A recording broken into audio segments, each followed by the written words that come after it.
Informasi pertama, sesuai perintah Presiden, investigasi menyeluruh mulai dilakukan Polri buntut dari tragedi sepak bola di Kanjuruhan, Malang, Jawa Timur. Kapolri mencopot Kapolres Malang, AKBP Ferly Hidayat dari jabatannya dan puluhan personel polisi diperiksa. Sementara itu Komnas HAM menilai adanya gangguan atau penggunaan kekuatan yang berlebihan dalam pengamanan. Buntut dari tragedi Kanjuruhan, Kapolri mencopot dan menonaktifkan sejumlah perwira polisi dari jabatannya. Salah satunya Kapolres Malang AKBP Ferly Hidayat. Tak hanya dicopot, AKBP Ferly juga dimutasi sementara sebagai SSDM Polri. Selain Kapolres Malang, Kapolda Jatim juga menonaktifkan 9 perwira Polri dari Danyon, Danki, dan juga Danton Brimob. Sementara 28 anggota Polri juga terkena sidang etik karena diduga melanggar etik pasca tragedi sepak bola di Stadion Kanjuruhan yang menewaskan 125 orang. Tim hari ini melakukan pemeriksaan terkait penerapan pasal 359 dan 360 KUHP dengan melakukan pemeriksaan 20 orang saksi. Dari hasil pemeriksaan tersebut, tim melakukan gelar perkara. Dari hasil gelar perkara meningkatkan status dari penyelidikan, sekarang statusnya sudah menjadi penyidikan. Langkah yang diambil Kapolri seturut dengan perintah Presiden. Kemarin, untuk kedua kalinya, Presiden Joko Widodo kembali meminta agar investigasi dilakukan sampai tuntas. Sanksi tegas juga harus dijatuhkan bagi pihak yang terbukti bersalah. Perintah saya sudah jelas kepada Menko Polhukam, kepada Kapolri, kepada Menpora, semuanya sudah jelas. Investigasi tuntas, diberikan sanksi memang kepada yang bersalah. Penyidikan tak hanya dilakukan pihak kepolisian. Tim penyidik dari Komnas HAM menemukan adanya dugaan tindak kekerasan yang terjadi di Stadion Kanjuruhan. Komnas HAM juga menemukan adanya penggunaan kekuatan pengamanan yang berlebihan. Kami akan cek manajemen penggunaan kekuatan itu sebenarnya sampai level mana. Ya, masa orang berjalan di pinggir lapangan ditendang mobil kayak itu misalnya, atau pengerahan pasukannya kayak apa, penggunaan gas air matanya seberapa dan sebagainya, sampai misalnya diskusi kenapa kok ini diselenggarakan sore hari tapi malam hari dan sebagainya, itu juga kami sedang telusuri. Dalam tayangan Sapa Indonesia Malam, Rifki, salah seorang saksi mata yang hadir dalam laga antara Arema versus Persebaya, menceritakan kembali kondisi yang terjadi saat laga. Rifki menyebut petugas keamanan melepaskan tembakan gas air mata ke arah tribun penonton. Kemudian setelah yang dari lapangan terus ditembakkan lagi, yang kedua aku lihat itu langsung di tribun 8, di tribun timur. Oh, ke arah tribun langsung yang kedua. Terus setelah itu kan itu masih bubar langsung yang masa yang di lapangan itu langsung bubar gitu. Jadi gak langsung tembakan lagi. Terus masa itu merengsek ke naik lagi. Setelah itu ditembakkan bertubi-tubi langsung di tribun 13, 14, yang di utara. Tembakan gas air matanya? Iya betul. Pintunya di bawah itu juga banyak, kan itu sudah banyak korban. Jadi kebanyakan korban dibawa ke arah VIP karena di VIP itu kan dekat dengan tim medis, dekat dengan ambulan, jadi aksesnya itu ke VIP semua. Jadi di pintu keluar VIP itu banyak korban yang sudah berjatuhan, Pak, yang sudah dijejer-jejer gitu, Pak. Oh, Anda melihat yang sudah dijejer-jejer, maksudnya sudah meninggal atau dalam keadaan tidak sadar minimal? Ada yang masih ini, Pak, kejang-kejang, ada yang sudah mukanya biru gitu, Pak. Semua saya melihat sendiri. Kejadian ini juga disesalkan pengamat sepak bola Indonesia, Tommy Welly. Beragam faktor, mulai dari faktor keamanan, jam pertandingan yang terlalu malam, dan juga dugaan over kapasitas muncul. Temuan-temuan ini menurut Welly syarat unsur kelalaian dan harus diinvestigasi. Ya, makanya dalam menentukan sebuah kapasitas tiket yang dijual harus ada kearifan. Kan karena tidak single seat maka ada yang berdiri. Itu kan over kapasitas maksimal 38 itu. Ya. Kalau harusnya kan kita kurangi kapasitas 38 itu untuk pertandingan besar ini, kita kurangi misalnya hingga 33 atau 35. sehingga ada kenyamanan, ada kelonggaran di dalam stadion. Tapi ini dijualnya kan 42, itu yang informasi yang kita dapat. 42.000 lebih, betul. Informasi Maka sebentar ini- itu. Maka ini perlu ditetapkan dalam sebuah investigasi karena ini merupakan sebuah kelalaian, kecerobohan.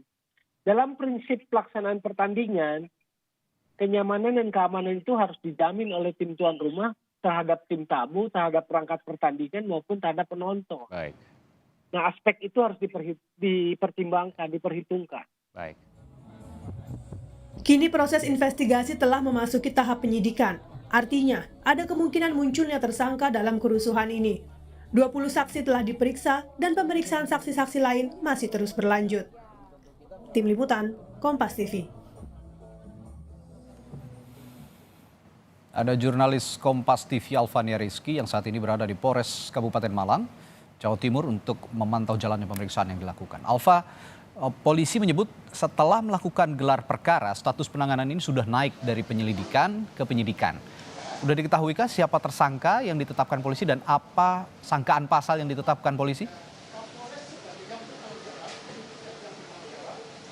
Ya, kalau dari update terakhir yang disampaikan oleh Kadif Humas Polri Irjen Dedi Prasetyo sampai saat ini masih terus didalami karena baru masuk statusnya menjadi status penyidikan. Artinya penyidik ini masih terus mendalami dan memeriksa begitu ya alat bukti dan juga saksi-saksi terkait dengan kasus pidana kerusuhan di Stadion Kanjuruhan Kabupaten Malang.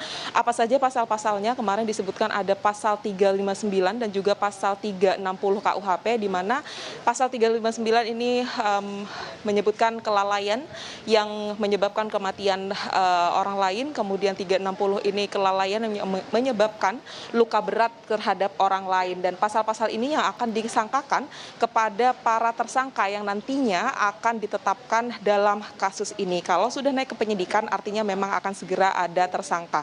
Sampai saat ini ada 20 saksi yang sudah diperiksa oleh tim investigasi Polri dari Bareskrim Mabes Polri, termasuk di dalamnya adalah 4 aktor penting yang kemudian menyelenggarakan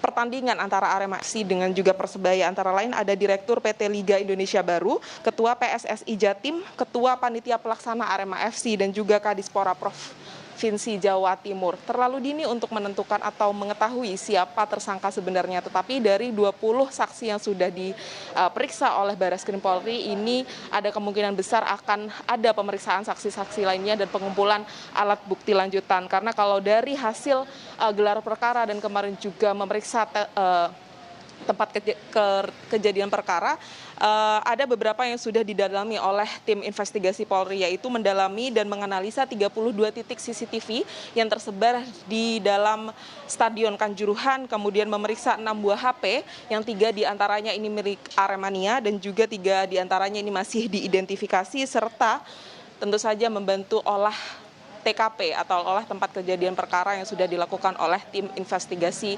Mabes Polri. Kita nantikan bersama Radi dan juga saudara terkait dengan perkembangan dari pidana kasus kerusuhan Stadion Kanjuruhan. Radi. Pidana ini harus segera diterapkan begitu karena memang ada tuntutan yang cukup besar juga dari publik dan juga kemarin Menko Polhukam menekankan soal ini. Selain terkena pasal pidana, Alfa, ada 28 personel Polri termasuk belasan diantaranya yang juga melontarkan gas air mata konon aparat keamanan yang ada di stadion yang juga dikenakan sanksi etik. Bagaimana nanti rencananya pelaksanaan sidang etiknya, Alfa?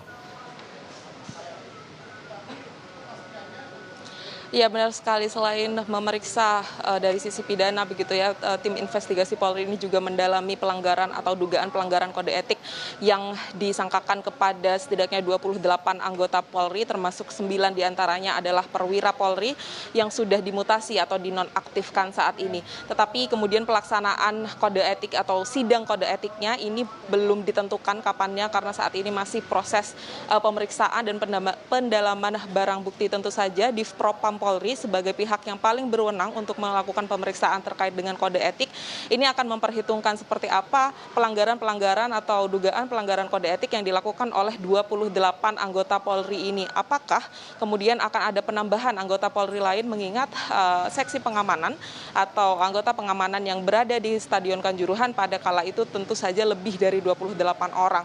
Tetapi yang kemudian disebutkan memegang alat pelontar ini memang hanya sebagian saja begitu, dan hal ini yang kemudian menjadi pertimbangan dari Divpropam Polri untuk melakukan persangkaan terhadap 28 anggota Polri tersebut. Tetapi ada alat bukti lain seperti CCTV yang kemarin masih didalami oleh tim Inafis Polri untuk kemudian menjadi alat bukti pendukung seperti apa keterlibatan dari para anggota Polri ini dalam melakukan pelanggaran kode etik ketika malam tragedi Stadion Kanjuruhan tersebut terjadi. Kalau dilihat dari pelaksanaan sidang kode etik seperti yang sudah dilakukan sebelum-sebelumnya, tentu saja Divpropam Polri ini akan mengambil waktu setidaknya 21 hari sampai 30 hari, kemudian nanti akan ditentukan begitu keputusannya seperti apa, sanksi yang akan diterima terhadap para anggota Polri ini. Apakah mereka akan dikenai sanksi berat, sedang maupun ringan, dengan kategori sanksinya ini berbagai macam begitu. Ada yang kemudian hanya mendapat sanksi etika saja, tetapi ada juga yang memang tergolong sedang maupun berat pelanggarannya akan dikenai sanksi administrasi juga. Radi. Ya, selain sanksi administrasi, sanksi tegas juga sudah diberikan Kapolri kepada Kapolres Malang AKBP Ferly Hidayat yang dianggap bertanggung jawab dalam peristiwa atau insiden kejadian di Stadion Kanjuruhan kemarin. Terima kasih. Alvania Rizky melaporkan langsung dari Polres Malang, Jawa Timur. Pemerintah telah membentuk tim gabungan independen pencari fakta tragedi Kanjuruhan. Menko Polhukam Mahfud MD sebut tim ini akan bekerja dalam waktu 2 pekan atau paling lama 1 bulan. Nama Menteri Koordinator Bidang Politik, Hukum, dan Keamanan Mahfud MD ada di posisi ketua tim gabungan independen pencari fakta tragedi Kanjuruhan. Sementara posisi wakil ketua diisi oleh Menpora, Menteri Pemuda dan Olahraga Zainuddin Amali.